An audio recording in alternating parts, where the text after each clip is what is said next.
ঝালকাঠি সদর হাসপাতালের ১০০ শয্যায় প্রতিদিন চিকিৎসা সেবা নিতে আসছেন শত শত রোগী। সীমিত জায়গা আর সুযোগ সুবিধায় হিমশিম খাচ্ছে হাসপাতাল কর্তৃপক্ষ।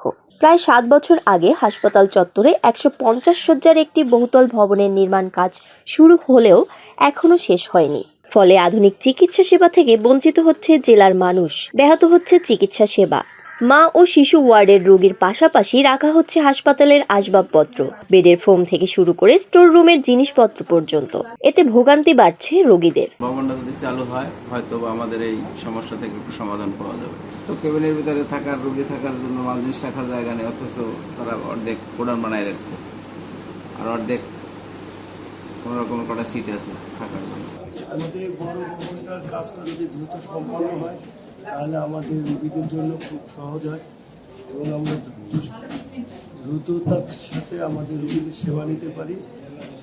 এমন তো অবস্থায় এখন বর্তমান যে অবস্থা, রোগীর অনেক চাপ, এর ভিতরে আমাদের রোগীদের অনেক ভোগান্তি হয়।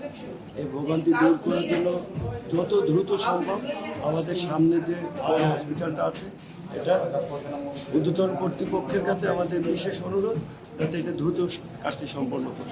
রোগীর চাপ অনেক বেশি থাকায় স্বাস্থ্যসেবা কিছুটা বিঘ্ন হচ্ছে। নতুন ভবনটি চালু হলে আমরা আরো ভালোভাবে সেবা দিতে পারবো বলে মনে করছেন এই কর্তৃপক্ষ। বহির্বিভাগে যে পরিমাণ রোগী থাকে, এই রোগীর সংখ্যা বরিশাল বিভাগের বহির্বিভাগে যে সেবা নেয় তার ভেতরে দ্বিতীয়। শেরেবাংলা মেডিকেল কলেজ হাসপাতালের পর ঝালকাঠি সদর হাসপাতালে বহির্বিভাগে আগত রোগীর সংখ্যা যে সেবা নেন তাদের সংখ্যা দ্বিতীয়।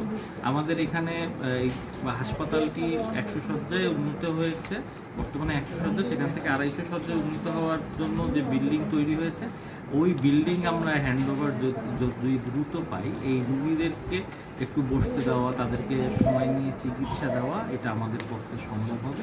এবং নতুন বিল্ডিং আসলেই আমাদের স্বাস্থ্য সেবার মান উন্নয়নের জন্য খুবই জরুরি। দীর্ঘদিন ধরে উন্নয়ন কাজ শেষ না হওয়ায় ক্ষোভ প্রকাশ করছেন সেবা বঞ্চিত রোগীরা। তাদের দাবি, দ্রুত নতুন ভবন চালু করে স্বাস্থ্যসেবা সচল করা হোক।